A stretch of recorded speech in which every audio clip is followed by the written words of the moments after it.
That's me. My name is Phil. And that's me. My name is Eva. This is now our home, a sailboat called Dali, and the Southeast Asian waters are our playgrounds.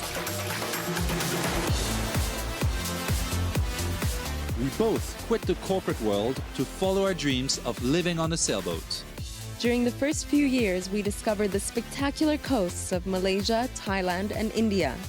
We feel extremely lucky to have experienced this change of lifestyle, and now we want to encourage other people to do the same. During our journey, we will be searching for dream catchers, people that have taken the leap, changed their life, and given it a whole new meaning. If you've ever had that little voice in the back of your mind that now and again tries to convince you to break free, we want you to believe that it really is possible to make the change and live the life you dream of. Yes, this is your invitation to climb on board. Come with us as we sail to exotic destinations off the beaten tourist track. We'll show you parts and people of Southeast Asia that you've never seen before.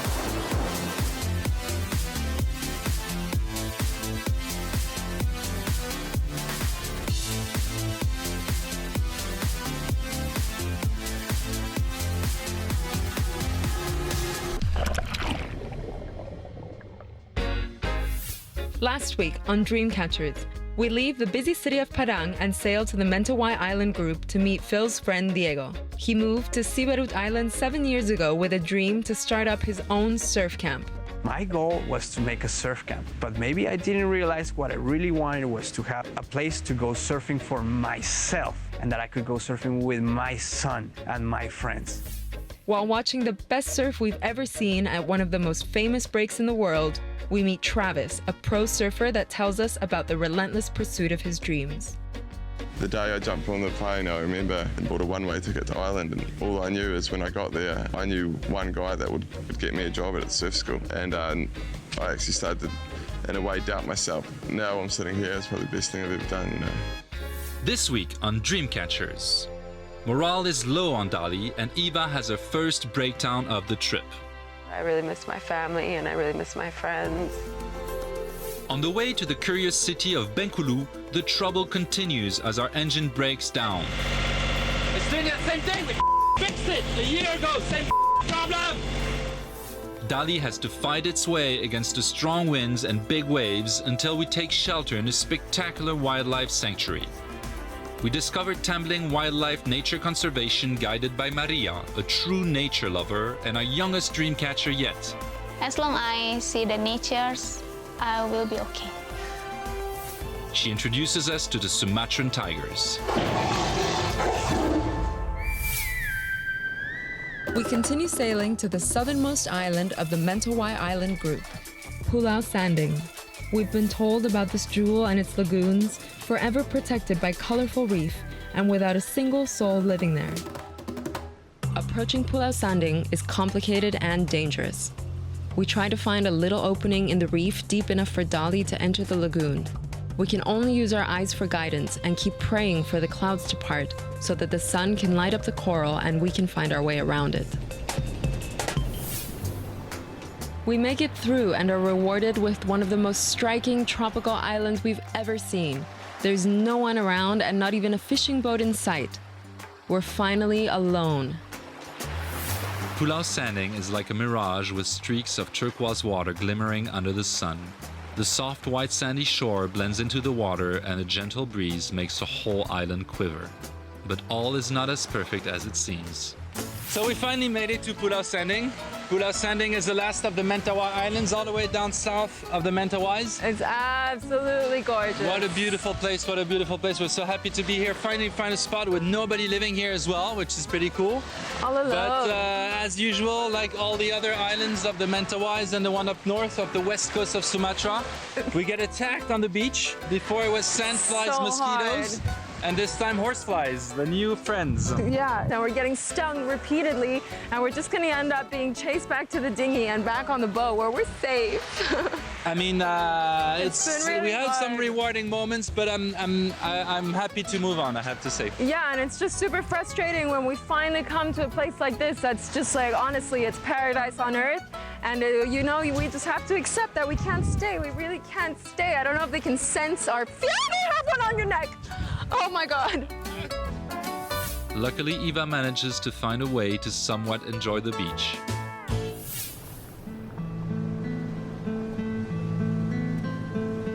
Morale is low on Dali.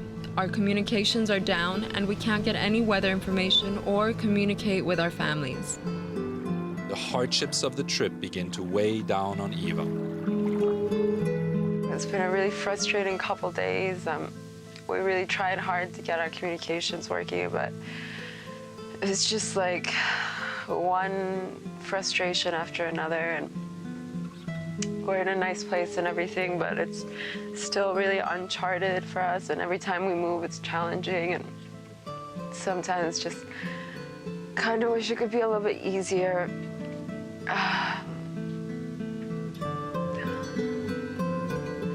don't know, it's stupid. Then I feel bad for being sad because we are in these beautiful places, and I know I should try to make the most of every day that we're here, but still doesn't help, doesn't take away from the fact that I really miss my family and I really miss my friends. And we just like some days feel really far away from everyone.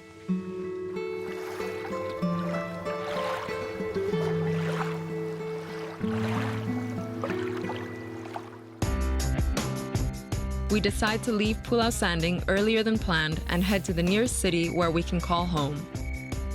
As we start motoring towards Bengkulu, more trouble strikes and we hear our gearbox failing. It's doing that same thing. We fixed it a year ago. Same problem. It's just the gearbox again. We had the same problem last year. We had it fixed, but getting it Langkawi. Now it's the exact same thing. We're gonna have to make a stop in Jakarta. Well, this is typically what happens. We're in the middle of nowhere off the west coast of Sumatra. And our gearbox, which has had some problems in the past, we had it fixed in Langkawi, had to change all the plates. Well, it's doing the same noise again, and it's disconnecting at low revs when it's hot, when I rev it down. That means we can't count on our engine anymore to maneuver, to anchor. I managed to rev it back up and get the gears going again, but this problem is just gonna get worse, so we have to change our plans. We're right now going down the west coast of Sumatra. And we're gonna pass between Sumatra and Java. That means we're gonna have to go west once we pass Java and head to Jakarta, and hopefully I can find a mechanic there that can fix this problem. There's nothing I can do myself. I need to change all the gears and the plates inside the gearbox. I can't do it myself. I don't have the... Oh. Coming up, the hardships continue on Dali as we beat our way against the elements to reach our next port. A few days around the curious city of Bengkulu lift our spirits, but still no one can fix the engine. We sail further and into the welcoming arms of Tambling Wildlife Nature Conservation, an oasis on the southern tip of Sumatra. We learn about their conservation efforts and come face to face with Indonesia's most endangered species, the Sumatran tiger.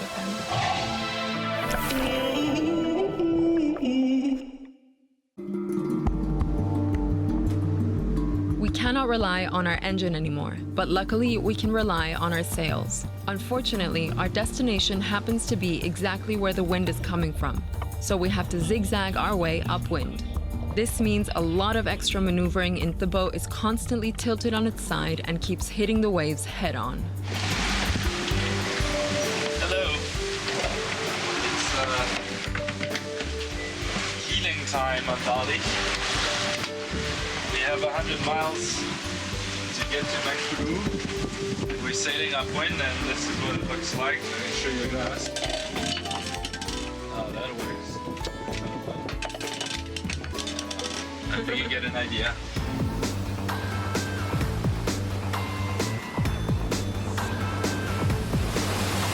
After 30 strenuous hours of sailing, we anchor Dali in the safe harbor of Bengkulu. So we're in the town of Bengkulu, and We rented a hotel room for the night to enjoy a bit of comfort. First time in 4 months since we left Phuket that we've had actual comfort of a room and a hot shower. And Eva's about to come out of her first hot shower in 4 months and see how she feels. Eva? How was it? I'm so relaxed. I feel like a lady again. I feel like a new woman. My muscles are all relaxed. It was so nice and warm in there. I feel like I just washed 4.5 months of salt and grime off of me finally. And I'm probably like 500 grams lighter as well, so it feels amazing.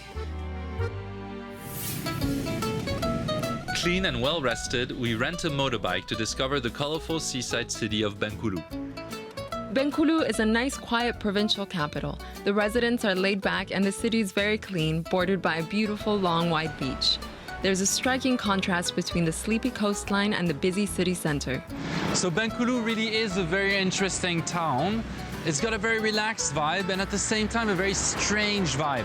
Here we are on the road that goes alongside this very long stretch of beach. The beach is right there on my left. And on this side, this is a perfect example of what we have on this side of the road. This Royal Beach Motel or hotel, which is actually a bunch of little holiday bungalows that are sitting next to each other, facing the beach. And this one is very oddly reggae themed with reggae colors. It is so weird. What's even weirder about this is that they're all completely empty. It's as if there was some sort of effort to develop Bengkulu as a touristic destination in the past few years, and the tourists never came. It's giving off this very weird vibe, having all these hotels lining the beach, all of them completely empty. Very strange place. Interesting, but strange. Here's another one. And another one. There's a fancy one. This one's interesting. And there's a cute one. Before heading back to the boat, we take advantage of the big supermarket and its imported products. You can see the happy looks on our faces as we see items that we haven't tasted for months. We are all set to continue. If only the boat were doing as well. But things keep breaking down and Captain doesn't want to be filmed anymore. Non, non, s'il te plaît, je t'en supplie, mon amour, vraiment non. There was nowhere to fix the engine in Bengkulu, so we continued to sail southeast against the strong winds and the waves. We faced another tough crossing, but Dali behaves superbly in these rough conditions. The reward should be worth it, as we have heard so much about our next destination, an immense wildlife conservation area. After 2 days at sea, we finally spot the protected bay we've been looking for on the southern tip of Sumatra. Here, Dali is finally able to rest, protected from the strong winds and big waves out at sea. The next morning, we approach land and spot TWNC painted on top of a building. It seems we found the place. Excited and curious, we approach the pontoon and introduce ourselves to the park rangers. They invite us to visit the reserve. So we're here in Tamblang Wildlife Nature Conservation. We have heard all about this place on our trip down. It's been 4 months that we've been waiting to come here. The boat is anchored right in front. We're in this beautiful protected bay at the southernmost tip of Sumatra in a province called Lampung. Now, we've heard that they're making amazing efforts here towards the conservation of Indonesia's natural wildlife, mostly also a huge emphasis on the Sumatran tiger. So we're so excited to meet the people behind this amazing effort and see what they can show us around. Welcome to Tambling, right? Thank you. Tambling Wildlife Nature Conservation is a forest and marine protection area founded in 1996 by Tommy Winata, an Indonesian businessman and philanthropist. Since 1998, the foundation has been reducing and stabilizing the rate of deforestation caused by illegal activity in the area. They work hard to increase populations of endangered local wildlife. They also educate the local villagers about the importance of conservation and through scholarships give the children an opportunity to study in the capital. Awesome. Now I feel like really the adventure is gonna start.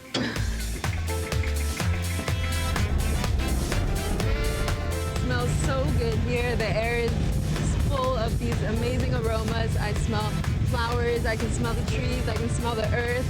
Even the animal feces smells good somehow in this mix. And we have the beautiful lighthouse here in the background. It was built in 1879 and it actually survived Krakatau's huge explosion. So it's a very important landmark here in the south of Sumatra and a very beautiful backdrop for this park. We drive around the park and visit the local community who has been living here since before Tambling's creation. This is run by Artagraha Peduli Foundation, so our concern also in environmental and also the community. So we try to increase education in here and we do community development in here. One of them in medical, in education, and also to increase the job opportunity in here. Halo, selamat sore. Nama saya Iva. Halo, selamat sore. Hey, he has Argentina shirt. Amazing. We're here in Tamling in the Club in a tiny village, and I found an Argentina fan. This is really, really good. Since they are here, they are also motivated from the conservation side. It becomes extracurricular, so outdoor activity, breeding the seeds, and planting trees in the critical area. They are always invited by us to doing a conservation. So here we are in the Muara farm. This is the farm that we provide our own food, vegetables, meat, chicken, ducks. So you're working towards making Tamling also self-sustainable. Mm-hmm. Yeah. William. Oh, thank you. Amazing. Coming up, come face to face with the heart of Tamling, the endangered and fierce Sumatran tiger. After a park visit, get to know more about Maria, our youngest dreamcatcher yet. Her fervent passion for conservation is contagious, and she shares this love for nature with the young students around her. All of this condition is give positive effect for me. As long as I see the natures, I will be okay.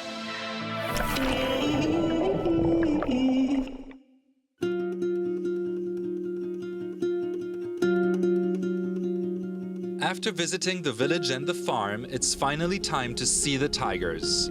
They are the core of this conservation program and the reason it all started.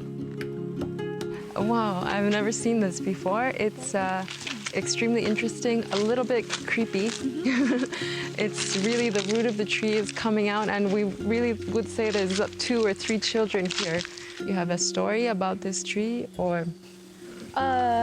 In some people, not all of the people. Mm-hmm. And what do they think? Maybe this is some child kids have destroyed avoid the parents' advice. Oh. So they turn into the root. Wow, that's for all you children out there. You better watch out and listen to your parents, otherwise you will become a root. Well, it's not so bad, it's beautiful here. There's worse.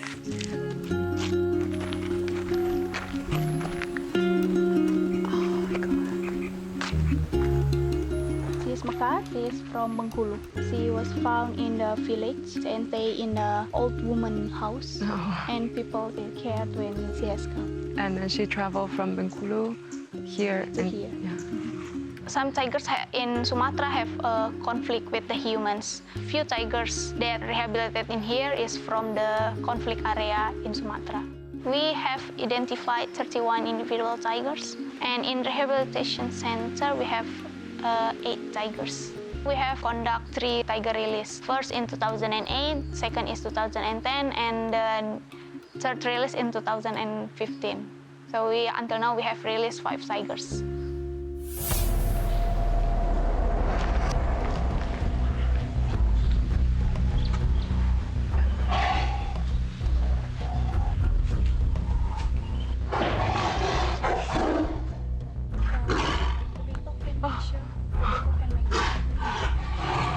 Salma's a man-eater. She's killed at least 10 to 15 people, and she sounds very fierce. But here in Tamling, no harm will come to her, and she's getting a second chance to keep going. This whole rescue center is one of a kind. They're trying so hard to refamiliarize the tigers with their natural habitat, do the best they can to make sure less tigers die and more survive. It's an extremely endangered species. There are only 300 left in the wild of these Sumatran tigers, and 31 of them are found here. And seeing them like this is just the most intense thing. It has nothing to do with seeing tigers in a zoo. You get this crazy feeling from the animals. You know that they're wild, and it's just an unbelievable, unbelievable experience.